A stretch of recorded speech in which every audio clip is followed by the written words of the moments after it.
সুস্বাগতম। আদিবাসী সম্প্রদায়ের সর্বশ্রেষ্ঠ উৎসব হল বাজনা পরব বা সোহরাই পরব, যা মূলত কৃষিনির্ভর ও প্রকৃতি বন্দনার একটি আনন্দঘন উৎসব।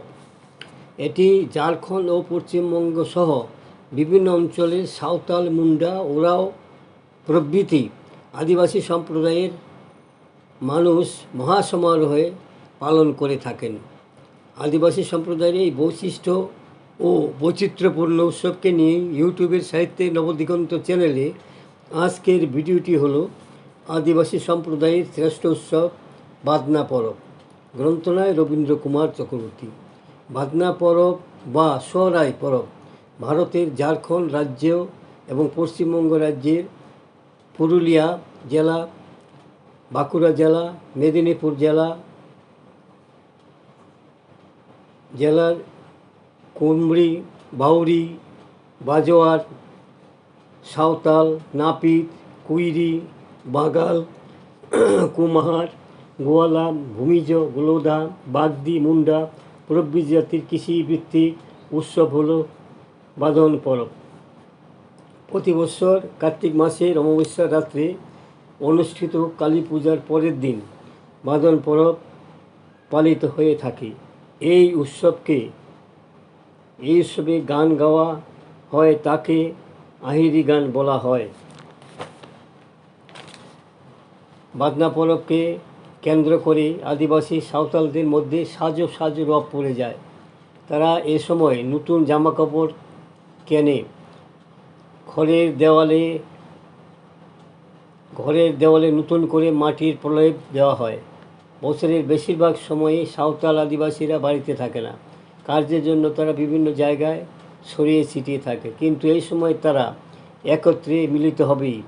উৎসবের প্রথম দিন থেকে ওদের ভাষাতে বলা হয় উমা মাহা বা স্নান অথবা বারের দিন। ওই দিন দ্বিতীয় প্রহরে বা বিকালে আদিবাসী গ্রামের বা পাড়ায় সকল পুরুষ মিলে গ্রামের প্রান্তে মাঠে গিয়ে একটি জায়গাকে পরিষ্কার করে সেখানে তাদের দেবতা জাহের এরা, গোসাই এরা, মারাং বুড়ু ইত্যাদির উদ্দেশ্যে পুজো নিবেদন করে তাদের পুরোহিত বা নাইকে। পূজার উপকরণ থাকে হারিয়ার, রশি এবং মুরগির বাচ্চা।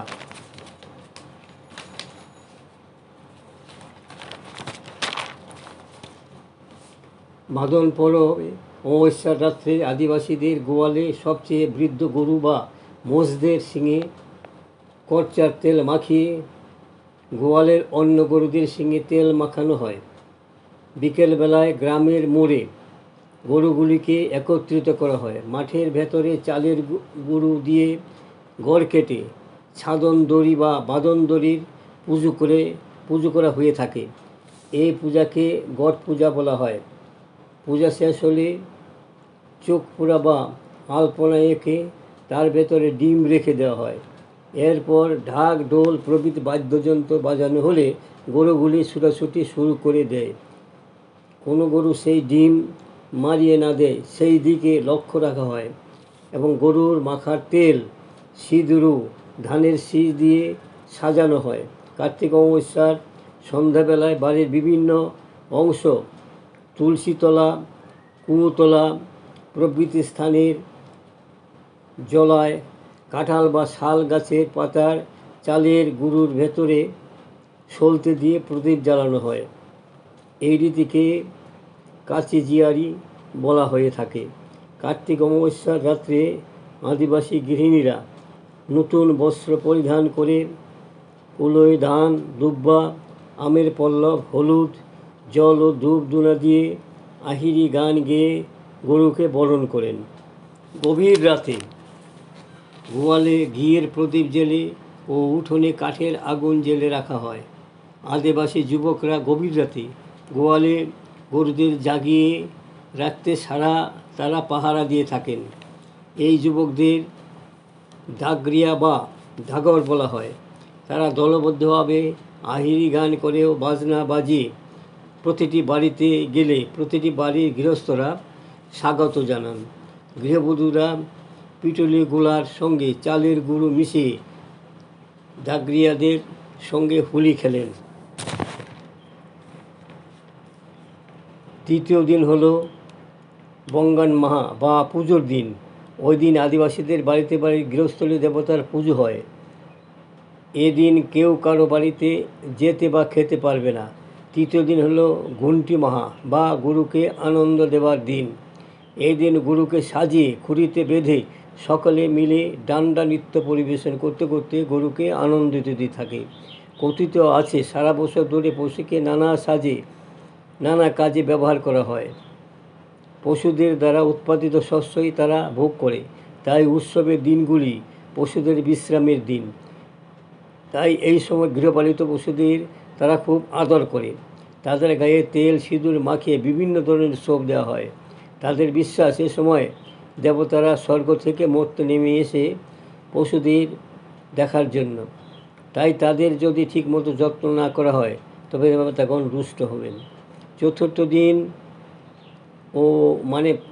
ও পঞ্চম দিন হলো যথাক্রমে জালে মাহা বা নাচ গানের দিন এবং গাদয়ে মাহা হাঁক কাটকম বা মাছ ধরা ও প্রীতি শুভেচ্ছা জানানোর দিন। এই দিন গ্রামের যুবক যুবতীরা নিজের মতো করে আনন্দ করে। এই সময় তারা ধামসা মাদল সহকারে নৃত্যগীতে মেতে ওঠে। এই দিনে আহিরি গান সহ বিভিন্ন গান গাওয়া হয় সমবেত কণ্ঠে। তার সঙ্গে সমবেত নৃত্য সত্যি মনোমুগ্ধকর। পঞ্চম দিনটি হলো প্রীতি ও শুভেচ্ছা জানানোর দিন। ওই দিন আদিবাসী যুবক যুবতী বয়স্করা নৃত্যগীত পরিবেশন করে থাকেন। এইভাবে 5 রাত্রি ধরে বিভিন্ন কর্মসূচি ঠিক মতো পালন করার পর উৎসবের শেষ হয়। তবে বাস্তবে আরও বেশ কিছু দিন এর রেশ থেকে যায়।